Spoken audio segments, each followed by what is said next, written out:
तो दोस्तों, एक हवस के राक्षस को जब फांसी दी जाने वाली होती है, तब क्यों उस शहर के लोग खुशियां मनाने लगते हैं। आखिर उस दरिंदे कैदी ने ऐसे कौन से जुर्म किए होते हैं, ये जानने के लिए बढ़ते हैं perfume the story of a murder इस मूवी के एक्सप्लेन की ओर। कहानी के शुरुआती सीन में हमें फ्रेंच का फिश मार्केट दिखाया जाता है, जिसमें एक प्रेग्नेंट लेडी काम कर रही होती है। अचानक उसे लेबर पेन महसूस होते ही और वो बिना किसी को बताए एक बेंच के नीचे जाकर खुद से ही अपने बच्चे को जन्म दे देती है।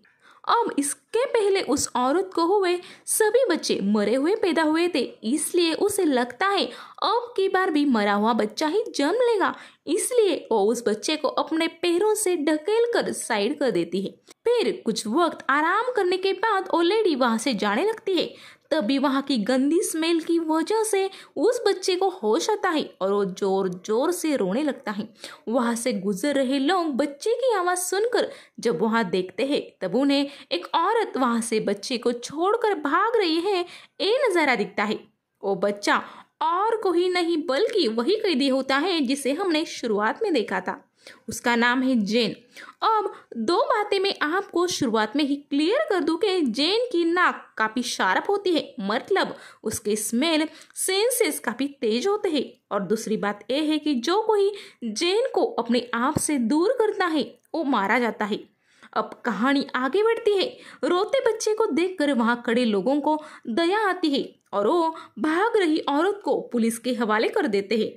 कोर्ट उस औरत को इस जुर्म के लिए फांसी की सजा सुनाता है।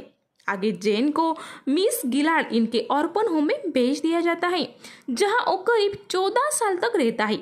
मिस गिलार्ड एक पैसों की लालची औरत थी और वो ये ऑर्फन होम सिर्फ गवर्नमेंट से फंडिंग लेने के लिए चलाती थी। वो वहां रह रहे बच्चों से काफी बुरा बर्ताव भी करती थी। आगे जेन को वो ग्रीमल नाम के एक ट्रेडर को बेच देती है। वहां से पैसों के साथ लौटते वक्त मिस गिलार्ड को कुछ चोर मार देते हैं।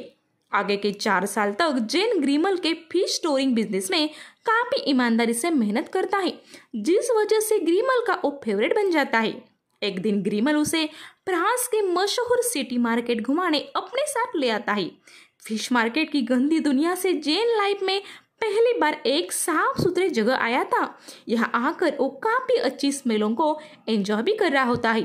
तभी उसे वहाँ एक परफ्यूम शॉप दिखती है, जहाँ वो खींचा चला जाता है। अपनी आंखों को बंद कर वो वहाँ के कंडीशन को एक्सपीरियंस कर रहा होता है। तभी एक खुशबू उसे अट्रैक्ट करती है। उस और देखने पर उसे प्लम फ्रूट बेचने वाली एक खूबसूरत लड़की दिखाई देती है। उसके बॉडी की स्मेल जेन को अट्रैक्ट कर रही होती है, जिस वजह से वो उसके पीछे चलने लगता है। कुछ वक्त बाद वो लड़की जब डर कर पीछे देखती है, तब वो डर जाती है, मगर जेन की हालत को देखकर उसे वो भिखारी जैसा लगता है, जिस वजह से वो उसे कुछ प्लम फ्रूट्स देकर निकल जाती है। आगे जेन को वो खुशबू इतनी पसंद आती है कि उसके तलाश में वो पूरा शहर घूमने लगता है। कुछ वक्त बाद वो उस लड़की के पास पहुंच ही जाता है। काम कर रही लड़की को पीछे कुछ महसूस होता है और जब वो पीछे मुड़ती है, तब जेन को देखो डर कर जोर से चिल्लाने लगती है। वहां के लोग उसे गलत न समझे, इसलिए जेन उस लड़के का मुंह कुछ देर के लिए बंद कर देता है, मगर वो लड़की जेन को अपने आप से दूर ढकेल रही होती है। तभी जेन अपना हाथ और जोर से उसके मुंह पर दबाता है और कुछ वक्त बाद जब वो अपना हाथ हटाता है, तब उसे समझ में आता है कि वो लड़की मर गई है। अब ये हादसा गलती से जेन के हाथों से हो जाता है। उसे समझ में नहीं आता कि अब वो क्या करे। इसी बीच वो एक बात नोटिस करता है कि उस लड़की के बदन से आने वाली वो खुशबू अब धीरे धीरे कम हो रही है। फिर वो वहां से भाग जाता है। स्टोरी के नेक्स्ट सीन में हमें बाल्डिनी नाम का एक फेमस परफ्यूमिस्ट दिखाया जाता है, जो पिछले कुछ सालों से दूसरे देशों से आए परफ्यूमिस्ट के वजह से अपनी पॉपुलैरिटी खो रहा था और डिप्रेस होने लगा था। एक दिन जेन उसके घर कुछ मीट्स की डिलीवरी करने जाता है। तब बाल्डिनी के कपड़ों से आ रही स्मेल से वो इम्प्रेस हो जाता है और उसके बारे में सवाल करने लगता है। एक मामूली लड़का परफ्यूम के बारे में बातें कर रहा है, ये देख बाल्डिनी शुरुआत में तो उसका मजाक उड़ाता है, मगर उस लड़के के चैलेंज करने पर वो उसे अपने लैब में ले जाता है, जहाँ कई खुशबुओं के मिक्सचर्स रखे होते हैं। कुछ ही मिनटों में जेन वैसी ही खुशबू बना लेता है। ये टैलेंट देखकर बाल्डिनी इम्प्रेस हो जाता है और वो समझ जाता है कि ये कोई मामूली लड़का नहीं है। वो तुरंत ग्रीमल से मिलकर जेन को उससे बड़ी कीमत देकर खरीद लेता है। उसी रात ग्रीमल की मौत दारू के नशे में नदी में डूब जाने की वजह से हो जाती है। जेन भी अब खुश था क्योंकि अब उसे अच्छे खुशबुओं संग रहने मिलने वाला था। बाल्डिनी अब जेन के सूंघने के टैलेंट की मदद से काफी उम्दा परफ्यूम बना देता है, जिस वजह से वो फिर से फेमस परफ्यूमिस्ट बन जाता है और ढेरों पैसे कमाने लगता है। बाल्डिनी एक जेन्युइन पर्सन था। वो अपना नॉलेज जेन को भी सिखा रहा था। एक रोज वो उसे इजिप्ट की एक कहानी बताता है। परफ्यूम के फॉर्मूला में 12 तरीके के नोट्स परफेक्ट क्वांटिटी में इस्तेमाल किए जाते हैं, मगर इजिप्ट के उस जमाने के फेमस परफ्यूमिस्ट मिराल इन्होंने 13वीं नोट की खोज की थी। उसकी मदद से उन्होंने लोगों को भी वश कर लिया था और उस शहर को जन्नत से भी सुंदर बना दिया था। मगर उस 13वीं नोट की खोज करना कोई बच्चों का खेल नहीं था। एक कहानी सुनकर जेन के मन में कुछ कर दिखाने की इच्छा जग जाती है। वो बाल्डिनी को उनके लाइफ के सबसे बेस्ट फॉर्मूला तैयार करने की प्रोसीजर पूछता है। वो भी उसे वो तरीका शेयर कर देते हैं। एक रोज बाल्डिनी को जेन अपने लैब में रोते हुए दिखता है। पूछने पर जेन उन्हें बताता है कि आपके सिखाए तरीके से मैं सजियों के बदन से आ रही खुशबू नहीं निकाल पा रहा। तभी बाल्डिनी को उसकी लकी कैट वहां मरी हुई दिखती है। बाल्डिनी को गुस्सा तो आता है, मगर जेन के पैशन को देखकर वो उसे बताता है कि एक सक्सेसफुल परफ्यूमिस्ट बनने तुम ग्रास सिटी चले जाओ, क्योंकि वहां से बाल्डिनी ने परफ्यूम बनाना सीखा था। वो जेन को एक लेटर भी लिख कर देते हैं और उसे आजाद कर देते हैं। जेन भी खुश होकर वहां से ग्रास की ओर निकल जाता है। उसी रात बाल्डिनी का घर गिर जाता है और उसकी मौत हो जाती है। उधर आजाद पंछी जेन ग्रास जाने के लिए 2 रास्ते देखता है। वो अपने लाइफ के एडवेंचर को एक्सप्लोर करने पहाड़ों वाला रास्ता पकड़ लेता है। रात में वो एक छोटी गुफा में सो जाता है। तब उसे उसी फल बेचने वाली लड़की का सपना आता है। वो डर कर उड़ जाता है। तब उसे महसूस होता है कि उसके खुद के बदन में कोई खुशबू नहीं है। फिर वो ऐसा मानने लगता है कि मुझे खुशबू नहीं होने की वजह से मेरी कोई आइडेंटिटी नहीं थी। अब खुद की आइडेंटिटी बनाने की ठान कर वो एक कॉन्फिडेंस से ग्रास की ओर बढ़ने लगता है। उस शहर पहुंचते ही उसे एक सुंदर खुशबू अट्रैक्ट करती है। जब उस ओर देखता है तब उसे एक बेहद सुंदर लड़की एक बग्गी से कहीं जाते हुए दिखती है। वो उसका पीछा करते हुए एक बड़े से महल में चला जाता है। वो महल उस राज्य के सबसे बड़े ट्रेडर एंटोनी का होता है और वो लड़की लॉरा उसकी बेटी होती है। लॉरा के खूबसूरती के चर्चे पूरे राज्य में होते थे। इसी बीच जेन बाल्डिनी ने बताए हुए जगह उस लेटर के साथ पहुंच जाता है। वहां उसे मैडम अर्नुल्फी अपने साथ काम करने रख लेती है। जेन अपने काम के प्रति काफी ईमानदार और होशियार था। इस बात से मैडम अर्नुल्फी का पति रायन काफी जलता था और वो हमेशा जेन का इंसल्ट कर उसके हौसले को तोड़ने की कोशिश करता था। मगर जेन धीरे धीरे मैडम अर्नुल्फी से सभी तौर तरीके सीख जाता है और आखिरकार इंसान की चर्बी से खुशबू निकालने में सफल हो जाता है। शुरुआत में वो वह काम करने वाली मेरी नाम के एक लड़की को मारकर उसके बदन से खुशबू बना लेता है। फिर उस शहर के एक प्रोस्टिट्यूट कैटी को मारकर उसके बदन से भी खुशबू बनाने का प्लान करता है।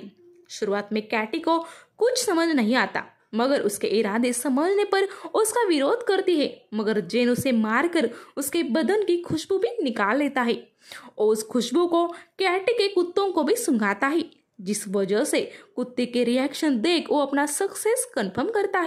अब जेन को पता चल गया था कि लड़कियों के बाल निकालकर उनको पूरा नेकेड कर मशीन में डालकर बॉईल करना होता है, तभी उनके बदन की खुशबू अच्छी तरीके से मिलती है। अब वो बाल्डिनी के बताए तरीके से 13 सेट ऑफ बॉटल्स बना लेता है, जिसमें वो मेरी और कैटी के बॉडी स्मेल के एक्सट्रैक्ट को 2 बॉटल्स में जमा कर लेता। इसके आगे सिलसिला शुरू होता है ग्रास इस शहर के एक एक लड़की के गायब होने का। अब वहां के लोगों को लगता है कि ये हत्यारा सिर्फ यंग लड़कियों को मारता है, मगर एंटोनी उन सबको समझाता है कि आज तक जितनी लड़कियों की डेड बॉडीज मिली है उनके प्राइवेट पार्ट पर कोई जख्म नहीं थे। मतलब यहाँ सेक्सुअल एक्सप्लॉयटेशन का कोई मामला नहीं दिख रहा। मगर शहर के लोग अब घबरा गए थे। हर कोई अपनी बेटियों को घर में बंद रखने लगा था। मगर फिर भी मौका मिलते ही जेन अच्छी खुशबू होने वाली लड़कियों को मार ही देता था। पुलिस को भी कोई लिंक नहीं मिल रही। आखिरकार एंटोनी को डर लगने लगता है कि उसकी बेटी तो राज्य की सबसे खूबसूरत लड़की है, कहीं एक सीरियल किलर उसे अपना शिकार ना बना ले। इसलिए वो ग्रास शहर छोड़ने का मन बनाकर जाने लगते हैं। अब जेन ने भी 12 बोतल जमा कर ली थी। अब उसे सिर्फ लास्ट बोतल बनाने का इंतजार था। उसे पता था कि लोरा के बदन से मिलने वाली खुशबू उसे इजिप्ट के उस मशहूर परफ्यूमिस्ट जैसा टॉप मोस्ट बना देगी। जब वो लोरा के महल जाता है तब उसे वहां से काफी बग्गियां जाते हुए दिखती है। वो अपने स्मेल के सेंस से समझ जाता है कि लोरा उनमें से ही एक बग्गी में है।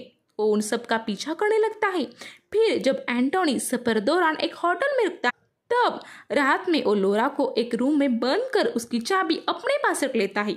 मगर जेन किसी भी तरह वो चाबी चुरा कर लोरा को खत्म कर देता है और उसके बॉडी के कुछ हिस्से को काट कर अपने संग ले जाता है। अगली सुबह एंटोनी अपनी बेटी लोरा को मरी हुई हालत में देख बेहोश हो जाता है। मगर इसी बीच वहाँ कैटी का कुत्ता जेन के रूम से कैटी के बाल और कपड़ों को ढूंढ लेता है। ये बात रायन नोटिस कर लेता है। ओ वहाँ के पुलिस को ये बात बता देता है, जिसके बाद जेन के रूम से उन सभी लड़कियों के बाल और कपड़े मिलते हैं जो मर गई थी। अंत में जेन को पकड़कर जेल में डाल दिया जाता है। शहर के लोग चैन की सांस लेते हैं। ट्रायल के बाद कोर्ट जेन को फांसी की सजा सुनाता है। और इसी के साथ हम स्टोरी के फर्स्ट सीन में आ जाते हैं, जहां जेन को फांसी दी जाने वाली होती है और वहां के नागरिक इन नज़ारा देख जश्न मना रहे होते हैं। मौका मिलते ही जेन अपने पास वाले एक परफ्यूम की बोतल खोलता है, जिसकी महक सुनकर उसके पास खड़ी पुलिस उसे छोड़ देती है और मसीहा मारने लगती है। तभी वो एक बग्गी में बैठकर फांसी वाली जगह आ जाता है, जहां जल्लाद उसे देखकर मसीहा मारने लगता है और बोलता है ये तो निर्दोष है। तभी अपने पास वाले परफ्यूम को एक कपड़े पे लगाकर उसे घुमाता है और चंद मिनटों में ही वहां खड़े सब नागरिक खुश होकर उसे मसीहा समझने लगते हैं और उसके एक इशारे पर जन्नत का एहसास लेने लगते हैं। अब जेन को लग रहा था कि हाँ, अब वो बादशाह बन गया है और अपनी इस परफ्यूम के जादू से वो किसी को भी अपना गुलाम बना सकता है। मगर तभी वहाँ मौजूद लोग एक नशे में चले जाते हैं और एक दूसरे संग बिना किसी उम्र, वर्ण, सोशल स्टेटस के बारे में न सोचते हुए रोमांस करने लगते हैं। ये नज़ारा देख जेन शॉक हो जाता है। तब उसे समझ में आता है कि ये फॉर्मूला बनाते वक्त वो कितना स्वार्थी था। आज उसके पास भले ही किसी को वश करने की शक्ति हो, मगर दुनिया का सबसे कीमती तोहफा प्यार उसका कभी हो नहीं। जिस वक्त से वो इस दुनिया में आया था तब से उसे ठुकराया ही गया था। वो प्लम फ्रूट बेचने वाली लड़की को प्यार तो करता था, मगर उसने ही उसे मार दी। लोरा के भी प्यार में वो गिर गया था, मगर अपने परफ्यूम बनाने के सपने ने उसे अपने चाहत को भी मारने पे मजबूर कर दिया। नाराज होकर जेन वहां से कहीं लौट जाता है।